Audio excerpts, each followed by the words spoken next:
Hey guys, Alex Hamilton, YouRise Education. So I recently completed my MBA at the University of Chicago Booth School of Business, and it was an awesome experience. I met many amazing people while exploring a world that I had little prior exposure to, which you can see more of in my Day in the Life at Booth video here. Yet, looking back, I realized that there were several things that I didn't know about that had I learned about ahead of time would have made my MBA process a lot smoother. Moreover, it would have allowed me to get more out of this short 2-year program. As a result, I made this list to hopefully shed some insight for anybody who's starting an MBA or is considering applying an MBA, whether that's at Booth or elsewhere. Ultimately, I'm hoping that this will give you a better idea of what you're getting into should you pursue an MBA. That said, before we begin, be sure to subscribe to stay up to date with all of my newest video content. And if you find this video helpful, then be sure to drop a like, which really helps my channel out. Now, let's hop into it. The first thing that I wish I knew pertains to something that actually occurs before the school year begins, and that's regarding pre-MBA recruiting. Popular MBA industries such as consulting have recruiting cycles that begin before on-campus recruiting starts in the fall, specifically through firm-sponsored summer programs. These programs, like McKinsey Early Access or BCG Unlock, give candidates a head start in terms of networking with firm reps and learning more about the firms, which can save a lot of time and make things easier before things pick up in the fall. The thing is, networking is super important for industries like consulting in terms of giving applicants a chance to put a face to the name on their resume, and it gives them a greater opportunity to make it farther in the application process. Had I known about and participated in such opportunities, I could have potentially alleviated much of the stress that I experienced when I was going through recruiting. Still, what I learned from this essentially boils down to not worrying when hearing other people talk about such opportunities that I may have missed out on. The stress at that point does not make anything easier with recruiting. More on this later. The next thing I wish I knew comes in a similar vein of networking, this time with classmates. The strength of an MBA program can often be indicated by the strength of its network, or more specifically, the connections you form with your classmates during your time there.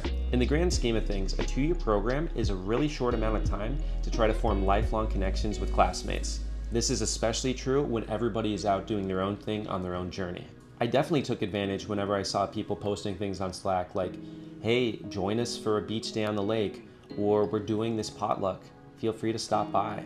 But only as orientation was just a few weeks away did I realize how few people I knew in my class year. I'd certainly networked when applying, but most of the boothies I knew had either graduated or were second years. Indeed, even before school began, I saw that many of my classmates had connected through either a shared geographical region or industry of interest or so on. At Booth and other programs where the cohort system is not as structured, it's really important to make connections via other means if possible. This is one of the reasons why I attended Random Walk, our pre-MBA travel opportunity. I ended up spending a week in the United Arab Emirates, where I got to see Dubai and Abu Dhabi.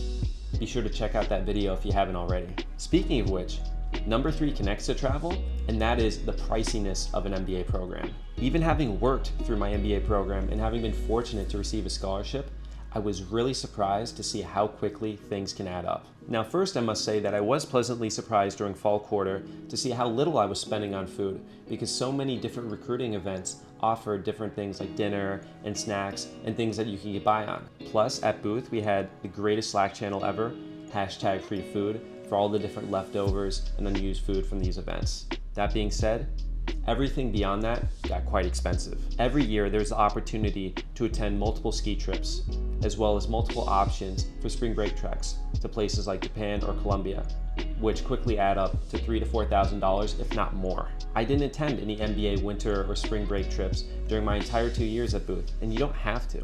Still, you'll find that many people end up going to hang out with and network with their classmates during what will be most likely the last academic experiences that they have. Even without taking such trips, you'll find that it's very easy to spend $1,000 to $2,000 a month due to constant things like social events, dinners, club-related activities, and so on. And this, of course, goes beyond what you'll be spending in rent and tuition. As a result, Excel spreadsheets for keeping track of expenses are key, as is prioritizing how you wish to spend your time here. That brings us to number 4, FOMO, or the fear of missing out, common at every MBA program. After all, you're only there for 2 years, so there's this constant pressure to do everything. Like the special party that only happens once a year, or a once-in-a-lifetime trip to this cool resort. I never found myself really using Google Calendar before starting MBA, but what I've realized is that when you have a way to actually visualize everything that's going on, it becomes so much easier to manage all the stuff in your life. We're talking coffee chats and mock interviews and hanging out with friends and all sorts of different things. And the fact is, you can't do everything, so you gotta prioritize when conflicts emerge. For instance, I didn't have time to make it this year to Battle of the Bands, where Booth crushed Kellogg. And I didn't have the chance to make it last year to show some sympathy to our booth teams for a valiant effort. Throughout your MBA experience, you'll find that tickets to things are often limited, and so is your time. So you have to make sure that you hit the things that are important to you. On another note, number 5 of what I wish I knew relates to the cliquishness that you see in MBA programs. The fact is, just like in any educational or professional environment, in MBA, groups are bound to form. That's right. If you thought all the buzz and gossip over who has the most expensive clothing or who has the flashiest IG stories was just a high school thing, then I have some bad news for you. Now, people here are a bit more mature than they were in the high school days, but you definitely still see traces of this in MBA. There certainly is a culture headlined by ski trips and golf outings and yacht days, but even though this may be the more visual aspects of the MBA experience, it's definitely not reflective to everyone's experience. There is widespread consumption of what we call frosty beverages, and just like at any MBA program, people do use substances. Yet, there are free and healthy ways to socialize at Booth and other MBA programs outside of this cliquishness. In my top 10 things about Booth video, I highlighted some of the awesome things you can do in Chicago using nothing but your student ID. This includes seeing some exhibits at the Field Museum or walking around the Art Institute of Chicago. Other programs have similar opportunities for socialization beyond what's seen as the dominant culture on campus. This is why it's important to tune out the noise and find your own communities through student organizations, shared interests, or maybe just your neighbors. Rather than becoming a member of what we at Booth term the Silent 200, I encourage you to go out and socialize and meet people and spend time with them. Find and build your communities so you can really connect with folks that speak your language. Speaking of which, we have the Lingo. As you begin the MBA experience, you'll find the process akin to drinking from a fire hose, to quote the cliche. You'll hear so many terms thrown around. MBB, PEVC, ETA. I actually didn't know what ETA was until the midpoint of my first quarter. I thought it was, estimated time of arrival and people were just really punctual or something. Even courses in B School have their own acronyms, like our famed EFPE, or Entrepreneurial Finance and Private Equity. Now don't get me wrong, acronyms definitely make life easier, but any B School student who's used acronyms when networking with a firm rep and insists that they weren't in any way trying to sound just a little bit smarter would be lying to you, myself included. In any case, it's good to get these terms down, and to do so, don't do what I did.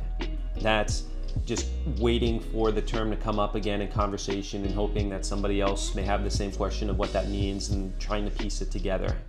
Instead, make use of your second years or classmates, whether in Slack or in person, whenever you have a free moment. Now, I touched a little bit upon classes, and at number 7 on what I wish I knew, it relates to academics. Coming into MBA, you'll see that there is a lot less of a focus on academics than what is seen at other graduate programs. Now, make no mistake about it, Booth is a rigorous program when it comes to the MBA. In my How I Got Into Booth video, I touched upon the high GPA and test scores demanded of applicants, and this is something similar across all top MBA programs. In Booth, boasting the most Nobel laureates of any business school in the world definitely gives you the chance to challenge yourself in whatever subject that you wish. For someone like me who came from a non-business background, I had the chance to really build upon my skills in accounting and finance in particular. However, as the MBA is a professionally oriented program, you'll see students place more emphasis on career-related opportunities than academics. Booth has grade non-disclosure, which means that recruiting companies may not ask about your current GPA, giving you the chance to focus more on crushing the interview rather than crushing your exams. The academic versus career-related orientation of MBA is something that you really want to get familiar with before starting your program, so plan accordingly. At number 8, we move into something that's not talked about as much on campus, but it's something that I think is worth mentioning, and that's the mentality present among many in the MBA ecosystem. Now, MBAs often get a bad rap in the public eye for unethical behaviors, leveraging the power of their positions to do so. This is manifested in large-scale catastrophes, like the financial crisis. Of course, being a student in an MBA program, you're not likely going to witness any such large-scale scandal among your classmates, though you may see some cases of behavior that can be a little unethical. Some academic examples that I can think of include how in many classes, take-home exams are designed to be taken individually. Yet, I've often heard students talk about when and where they're going to meet to work on the exam together. Also, in many cases, students use tools like ChatGPT to do their homework even when professors strictly forbid it. Now, one could say that this doesn't really matter, except for the fact that courses at Booth are curved, and that doing this behavior is going to harm other classmates. I think within the MBA community, there definitely are traces of a lackadaisical attitude toward doing the right thing, whether that's in minor academic scenarios like classes, or in more serious situations with widespread repercussions. I actually wrote an article on my thoughts on this phenomenon in our business school newspaper, which I've linked to in the description if you want to read more. Ultimately, this behavior is not something that's limited to any particular program, nor is it something that everyone engages in, but still I think it's something worth mentioning and being aware of before you start. Now, number 9, we touch upon another not so pleasant aspect of the MBA experience, and that centers on the pressures of recruiting and how that impacts dynamics with your peers. For instance, in consulting, one huge part of the recruiting process is termed crop circles, whereby firm reps will come to campus for networking with 3 to 6 students talking to one firm rep at a time on average about their industry of interest, the firm itself, and so on. While we're taught to engage in crop circles without dominating the conversation, in practice it rarely works out in such a fair way. You may find one student monopolizing the firm rep's time, giving the other classmates few opportunities to jump in and share their own stories. Of course, many firm reps do take note of such behavior and discourage it, but that's not to say that this behavior doesn't happen. Look, in recent times, recruiting at the MBA level has been difficult across industries, with fewer opportunities available and even start dates themselves being pushed back, sometimes almost a year. As a result, I feel that many in the MBA community adopt a dog-eat-dog mentality. This unfortunately exacerbates the pressure already felt during recruiting. Thus, I think a really good approach is to have a strong core group of support, people who you can trust when going through the recruiting process. These are going to be the folks that you can give and receive feedback from, people who you can practice interviews with, people who you know will have your back in networking conversations. And at the same time, make sure that you choose a parallel path, that is, another industry to recruit for as a backup. This is yet another reason why it helps to make friends with folks from a wide variety of backgrounds. Remember, you can't do it alone in an MBA program. And finally, for number 10, we return to networking, specifically with making new friends over the course of your MBA career. The fact is, at many MBA programs like Booth, you have the chance to meet hundreds of awesome students over the course of a 2-year program. That said, I wish I would have known ahead of time that the vast majority of people that I would meet would be met during my first year. Now, you'll definitely have the chance to meet people going into your second year, and I even met people leading into the final days before graduation. Still, many of the people you hang out with may be derived from those who are recruiting in a similar industry as you.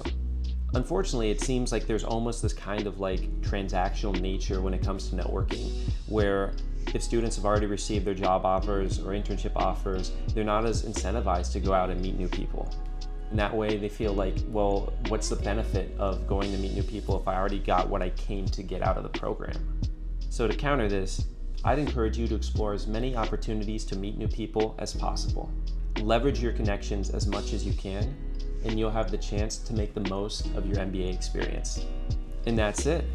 What do you think of the list? And where are you in your MBA journey between thinking about applying, being admitted, and getting ready to start? Let me know down in the comments below. Also, be sure to check out some of my other MBA content if there's more to the program that you'd like to learn about. And if there are other MBA topics that you'd like me to explore, then please let me know. I'd love to hear your thoughts. So with that, thank you so much for watching, and I'll see you all in the next one.